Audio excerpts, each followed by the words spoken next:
Sir Koteswara గారు, ఇప్పుడు మనం డిబేట్ మొదలవుతున్నప్పుడే అక్కడ ఏపీ క్యాబినెట్ భేటీ తర్వాత ఎప్పట్లాగానే కన్సర్న్డ్ మంత్రి పార్థసారథి గారు ఆయనే కాబట్టి ఎప్పుడు కూడా సమ్మప్ చేస్తుంటారు. ఆయన ఇప్పుడు సమ్మప్ చేస్తున్నట్టు పరిస్థితి చూస్తున్నాము. సో హైలైట్స్ ఏంటంటే దీంట్లో మెయిన్గా ఒకటి, ముందుగానే వాళ్ళు ఎప్పటి నుంచి అన్నట్లుగా ఈ ఆటో డ్రైవర్లకి అలాగే క్యాబ్ డ్రైవర్లకి ఒక 15,000 రూపాయలు ఆ పథకం సంబంధించి రేపు ప్రారంభించబోతున్నారు. దానికి సంబంధించి గ్రీన్ సిగ్నల్ అది ఎలాగో ఇస్తారు, అది అందరూ ఊహించింది.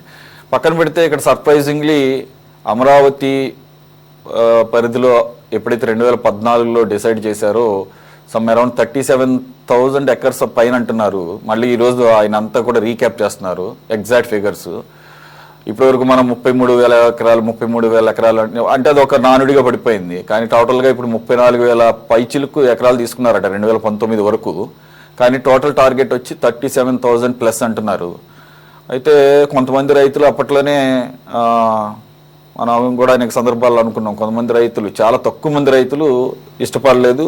అలాగే దానికి ఏదో రాజకీయ కారణాలు కూడా అప్పట్లో అన్నారు. వారు వైసీపీకి సంబంధించిన రైతులని, వైసీపీకి సంబంధించిన వాళ్ళే అవ్వాలని లేదు. ఈవెన్ పర్సనల్గా ఇప్పుడు నాకే ఇష్టం లేకపోతే నేనైనా కూడా ఇవ్వాలని రూల్ ఏం లేదు కదా, అది నా చాయిస్. బట్ ప్రభుత్వం తెలుసుకుంటే తప్పదు కాబట్టి దానికి ఒక ప్రొసీజర్ ఉంది. 2013 యాక్ట్ని పెడతారు, దానికి ఏదో అవార్డు ఇస్తారు. సో ఆ రకంగా ఇప్పుడు ప్రభుత్వం పూలింగ్కి ససేమరా అంటున్నారు కాబట్టి ఇక ప్రభుత్వం తన దగ్గర ఉన్న ఆయుధం చట్టరూపేణా ఇప్పుడు తీసుకుందాం అనేది దానికి వెళ్తున్నట్టుగా అర్థమవుతుంది. సో ఇది యాక్చువల్లీ చిన్నది, అంటే అప్పుడు పాత ప్లానే కాబట్టి ఇది సెకండ్ ఫేజ్ 2.0 కాదు, అది ఆల్రెడీ కొద్దిగా పెండింగ్లో పెట్టినట్టున్నారు. సో ఇది మొదటి విడత భూసేకరణకు సంబంధించి అది పూలింగ్ కానీ అనుకుంటే ఈ 2,800 ఎకరాలకి మరి అన్ని వేల మందికి పూలింగ్ ద్వారా అంత లబ్ధి చేకూర్చి ప్రభుత్వం మరి వీళ్ళకి భూసేకరణ ద్వారా అంటే పూలింగ్ ద్వారా వచ్చేటంత లబ్ధి అయితే రాదు. మరి రైతులు ససేమిరా అన్నా కూడా ముందుకు వెళితే గనక ప్రభుత్వం పై చేయి అవుతుంది. అనేక కోర్టుల కేసులు కూడా ఉన్నాయి. వాళ్ళకి అవార్డు ఇవ్వటంలో ఏదన్నా కొద్దిగా అటు ఇటుగా ఉన్న కోర్టులు ఏమైనా ఫరగా ఉంటాయో తప్ప సేకరించడం అనేది తప్పనిసరి. సో దీన్ని ఎలా చూడాలి? గవర్నమెంట్ ఫెయిల్ అయిందనుకోవాలా రైతుల్ని వాళ్ళని ఒప్పించడంలో, లేదంటే రైతులు ప్రభుత్వం మీదే ఏమన్నా నమ్మకం కోల్పోయారా గత 10 సంవత్సరాల అనుభవాన్ని దృష్టిలో పెట్టుకొని? సురేష్ గారు, రైతులు ఎందుకు ఇవ్వలేదు లేదా ప్రభుత్వం ఎందుకు తీసుకోలేదు అనేటువంటిది ఒక అంశం. ఇప్పుడు ఆ భూమి తీసుకోవాల్సినటువంటి అవసరం ఉన్నదా అనేటువంటిది నా సందేహం. ఎందుకంటే ఇప్పుడు ఆ భూమి ఎక్కడుంది? ఇప్పుడు ఏదైతే రాజధాని ఏరియాకి గతంలో పూలింగ్ ఇచ్చినటువంటి గ్రామాల్లో అక్కడక్కడ ముక్కలుగా ఉందా, లేకపోతే దానికి వెలుపల ఎక్కడైనా గ్రామాల్లో ఉన్నదా అనేటువంటిది సమస్య. ఇప్పుడు ఎక్కడైనా కొన్ని గ్రామాల్లో మొత్తం ఒక ప్రాజెక్టుకి సంబంధించి ఒక 5,000 ఎకరాలు 10,000 ఎకరాలు తీసుకుంటే మధ్యలో ఉన్నటువంటి రైతులు ఎవరైనా ఇవ్వకపోయేట్లయితే అది ఇబ్బందికరమైనటువంటి పరిస్థితుల్లో దాన్ని ఏ విధంగా తీసుకోవాలి ఏమిటనేటువంటిది సరే వర్తిస్తుంది. ఇక్కడికి వచ్చేసరికి ఇప్పుడు ఆల్రెడీ తీసుకున్నటువంటి భూమే గణనీయంగా ఉన్నది రాజధానికి. ఇప్పుడు ఈ మీరు చెప్తున్నటువంటి ఆ ఎకరాల భూమిని తీసుకోవాల్సినటువంటి అవసరం ఉన్నదా లేదా, అదేమన్నా మధ్యలో ఉన్నదా, అమరావతి ప్రాజెక్టుకి ఏమన్నా ఆటంకం కలిగించేదిగా ఉందా, లేకపోతే ఏమిటనేటువంటిది వివరాలు అయితే నాకు ఐడియా లేదు. కనుక అది వెలుపల కనుక ఉండేట్లయితే దాన్ని తీసుకోవాల్సినటువంటి అవసరం లేదు.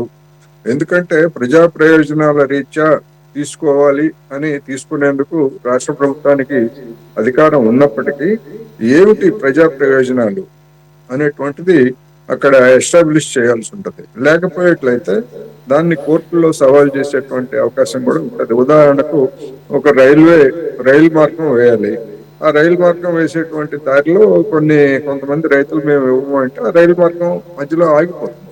అందుకని ఆ పర్పస్ రీత్యా ప్రజా ప్రయోజనం రీత్యా దాన్ని మేము తీసుకున్నామంటే వేరే. కానీ ఇది అటువంటిది కాదు. ఇప్పుడు ఉన్నటువంటి రాజధానికి వెలుపల ఏదైనా విడిగా ఉన్నదనుకోండి, ఆ రాజధానిలో కలవకుండా ఇవ్వాలా లేదా అనేటువంటిది రైతుల ఇష్టం. దానికి మరి ఈ భూసేకరణ ప్రజా ప్రయోజనాల రీత్యా అనేటువంటి దాన్ని వర్తింపజేయాల్సినటువంటి అవసరం ఉందా లేదా, ఆ భూమి అవసరం ఉందా లేదా అనేటువంటిది వివరాలు తెలియకుండా దాని మీద నేనైతే కామెంట్ చేయలేను. కానీ బలవంతంగా తీసుకోవడం మాత్రం సరైనది కాదు అనేది మాత్రం నేను చెప్పదలుచుకున్నాను. ఎందుకంటే ఆ రైతులు గతంలో ఇవ్వలేదు, కారణాలు ఏమైనా కావచ్చు, వైసీపీ కావచ్చు లేదా ఇంకోటి ఇంకోటి ఎవరైనా కావచ్చు.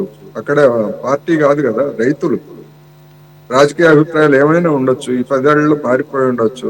అందుకని సమస్య అది కాదు. బలవంతంగా తీసుకోవాల్సినటువంటి ఆ భూమి తీసుకోవాల్సిన అవసరం ఉందా లేదా అన్నది నిర్ధారణ కావాలనేది నా అభిప్రాయం.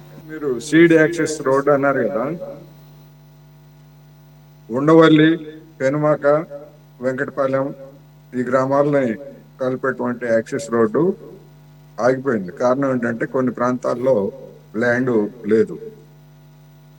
అమరావతి రాకముందే లేదా అమరావతి ప్రతిపాదన రాకముందే ఉండవల్లి లేకపోతే మంగళగిరి పక్కన ఉన్నటువంటి గ్రామాలు, పెనుమాక, ఇవన్నీ కూడా ఆ గ్రామాల్లో రేట్లు విజయవాడతో రేట్లతో దాదాపు సమంగా ఉన్నాయి. అటువంటి పరిస్థితుల్లో భవిష్యత్తు ఎట్లా ఉంటుందో ఏమిటో తెలియదు. ఈ పాటిగా అమరావతితో నిమిత్తం లేకుండానే మాకు ఈ భూములు రేట్లు ఉన్నాయి కనుక మేము ఇవ్వము అని చెప్పేసి ఆ ప్రాంతానికి చెందినటువంటి వాళ్ళు చాలా మంది వ్యతిరేకించారు. అదే విధంగా నేను ఇప్పుడే కొంతమంది మిత్రులతోటి మాట్లాడితే వాళ్ళు చెప్పింది ఏంటంటే, మొత్తం రాజధాని ఏరియా 29 గ్రామాల్లో కూడా అక్కడక్కడ కొంత ఎక్స్టెంట్ ఉన్నమాట వాస్తవం. కొంతమంది రైతులు ఇవ్వలేదు అని కూడా చెప్తున్నారు. ఇంకోటి ఏంటంటే, ఈ మధ్య సీడ్ యాక్సెస్ రోడ్డు లేదా ఇతర అవసరాల కోసం ప్రభుత్వ అధికారులు రైతులతో సంప్రదించినప్పుడు మీకు కావాల్సినటువంటి భూమిని మేము ఇస్తాము, మిగిలినటువంటి భూమిలో కట్టడాలు కట్టుకోవడానికి మాకు అనుమతి ఇవ్వాలి అని చెప్పేసి అంటే, లేదు లేదు మీరు భూమి ఇవ్వాల్సిందే, మీరు కట్టడాలు కట్టుకోవడానికి లేదు, మేము ఇచ్చే దగ్గర మీరు కట్టుకోవాలి తప్ప మీరు చెప్తున్నటువంటి భూమిలో మీరు కట్టడాలు మీ ఇష్టం వచ్చినట్టు కట్టుకోవడానికి వీలు లేదని చెప్పేసి అధికారులు తిరస్కరించారు. కొన్ని ప్రాంతాల్లో, అన్ని చోట్ల నేను చెప్పట్లేదు, కొన్ని ప్రాంతాల్లో ఆ విధమైనటువంటి ప్రతిష్టంభంతో ఆగిపోయి ఉన్నది అనేటువంటిది ఒకటి. మరి ఇప్పుడు రాష్ట్ర ప్రభుత్వం ఈ విధమైనటువంటి సేకరణకు నిర్ణయం తీసుకున్న తర్వాత ఆ ప్రాంత రైతులు ఎట్లా స్పందిస్తారు ఏమిటి అనేటువంటిది మనం చూడాల్సి ఉంది. రెండోది, బెంగళూరు నగరం గురించి లేకపోతే ఢిల్లీ గురించి, హైదరాబాద్ నగరం గురించి, ఈ నగరాలను కట్టడానికి ఆనాటి పాలకులు ఎవ్వరు కూడా ఇన్ని వేల ఎకరాలు ఎక్కడ భూమి పూలింగ్ ద్వారా గాని లేకపోతే చట్టం ద్వారా గాని సేకరించలేదు. అవి వాటంతటిగా విస్తరించాయి. ఒక ప్లాన్ ప్రకారం వాటిని విస్తరించేందుకు తోడ్పడ్డారు తప్ప లక్షల ఎకరాలు ముందుగానే కొని నగరాలు ఇదిగో ఇట్లా ఇట్లా అని చెప్పేసి ఎక్కడ కట్టలేదు. ఇప్పుడు ప్రపంచంలో ఎక్కడా కట్టలేదు ఆ విధమైనటువంటి నగరాలని, రాజధానులని. అందుకని కోర్ ఏరియా అనేది ఉంటది. ఢిల్లీ కోర్ ఏరియాకి, ఢిల్లీలో ఉన్నటువంటి ఎస్టాబ్లిష్మెంట్ కి, అమరావతిలో ఉన్నటువంటి ఎస్టాబ్లిష్మెంట్ కి పోలిక పెట్టుకోవడం అనేది హాస్యాస్పదం. ఒక రాష్ట్ర రాజధాని అనేటువంటిది, విస్తరణ అనేటువంటిది అది సహజంగా జరుగుతుంది. హైదరాబాద్ మొదట ఎంత ఉంది? చంద్రబాబు నాయుడు గారు హైటెక్ సిటీ అన్నారు. హైటెక్ సిటీ అంటే అది ఒక భవనం, ఒక కాంప్లెక్స్, అంతే తప్ప ఆ పరిసర ప్రాంతాల్లో మొత్తం అంతా భూములు తీసుకొని సేకరించి ఆనాడు చంద్రబాబు నాయుడు గారు హైదరాబాద్ లో హైటెక్ సిటీ కోసం వేలాది ఎకరాల భూములను సేకరించలేదు కదా. అదే విధంగా బెంగళూరులో ఏమన్నా సేకరించారా? చుట్టూతా అభివృద్ధి పరిశ్రమలు వచ్చిన తర్వాత అవి సహజంగా అభివృద్ధి చెందుతాయి. అంతేగాని ముందుగానే మేము 50,000 ఎకరాలు, 1,00,000 ఎకరాలు మేము తీసుకొని దీన్ని అభివృద్ధి చేస్తాము, భవిష్యత్తులో ఎప్పుడో 25 ఏళ్ల క్రితం 30 ఏళ్ల తర్వాత వచ్చేటువంటి జనం కోసం ఇప్పుడే మేము ఎయిర్పోర్ట్లు కట్టి పెడతాము. చూస్తున్నాం మనం. మన మయన్మార్ లో కట్టినటువంటి ఎయిర్పోర్ట్లో లేదా శ్రీలంకలో కట్టినటువంటి ఎయిర్పోర్ట్లో జనాలు ఎక్కేవాళ్ళు లేరు, కట్టి పెట్టుకున్నారు. లోన్లు వస్తున్నాయి కదా అని చెప్పి నాకు గుర్తొచ్చింది. చైనాలో కూడా కొన్ని ఇలాగే కొన్ని సిటీస్ ముందే ప్రిపేర్ చేసి పెట్టారండి. ఇప్పుడు అక్కడ జనం లేక గోస్ట్ సిటీస్ అని పేరు పడిపోయింది. ఇప్పుడు అక్కడ చైనాలో రియల్ ఎస్టేట్ ప్రైవేట్ కంపెనీలు కొన్ని అక్కడ ప్రభుత్వం అవకాశం ఇస్తే విపరీతంగా రియల్ ఎస్టేట్ ను ప్రారంభించారు. అవి మధ్యలో ఆగిపోయినాయి. ఆ కట్టడాలు కూడా మధ్యలో ఆగిపోయినాయి. కొనుగోలు చేసేటువంటి వాళ్ళు కూడా లేరు. అందుకని రియల్ ఎస్టేట్ ని అవసరాలకు మించి అదనంగా అది చైనా కావచ్చు, లేకపోతే ఇంకో అమరావతి కావచ్చు, లేదా అనకాపల్లి అడవులు కావచ్చు, ఎక్కడైనా కానీ ఆ విధమైనటువంటిది కనుక చేసేట్లయితే పుట్టి మునుగుతుంది మార్కెట్ లేనప్పుడు. అందుకని అవసరానికి అనుగుణంగా ప్లాన్ ప్రకారం చేయండి. ఎవరు వద్దంట్లా అమరావతి విస్తరణకి 50,000 కాకపోతే 1,00,000 ఎకరాల్లో విస్తరిస్తుంది. చంద్రబాబు నాయుడు గారు చెప్పేటువంటి అన్ని కూడా రేపు తెల్లవారేసరికి లక్షల మంది ఉద్యోగాలు వస్తే ఎవరు చెప్పక్కర్లేదు, అదే విస్తరిస్తుంది.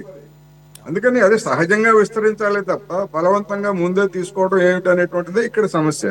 అందుకని రేపు మరి ఆ రైతులు ఏం చేస్తారు ఏమిటనేటువంటిది మళ్ళా మనకి చర్చకు వస్తుంది కనుక దాన్ని చూడొచ్చు.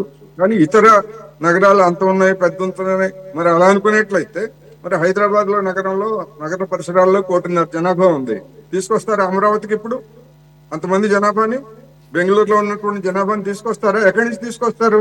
ఇదే వస్తువులు ఎన్ని వస్తువులు కాదు సంవత్సరాల కదా చరిత్ర సార్. ఉంది కాదు, వీటికి? జనాలు వాళ్ళకి 500 ఇష్టపూర్వకంగా సంవత్సరాల ఫ్యామిలీస్ చరిత్ర రావాలి ఉంది. కానీ ఇదేమైనా వస్తువులా తీసుకొచ్చి అక్కడి నుంచి డంప్ చేయడానికి తీసుకొచ్చి. హైదరాబాద్ నగరానికి 500 సంవత్సరాల చరిత్ర ఉంది. ఆ, అపారమైనటువంటి భూములు ఉన్నాయి, పంటలు పండిన భూములు, ప్రభుత్వ భూములు, అటవీ భూములు ఇవన్నీ ఉన్నాయి. వీటన్నిటిని వదిలేసి దానికి అంత లేదా దీనికి ఎంత లేదా ఆ విధమైనటువంటి పోలికలు తీసుకురావడం సరైనది కాదు. సరే, వాళ్ళ అభిప్రాయం వాళ్ళు చెప్పొచ్చు, కానీ జనానికి విచక్షణ ఉంటది అనేటువంటిది కూడా మనం గమనించాలనేది నేను చెప్పదలుచుకున్నాను.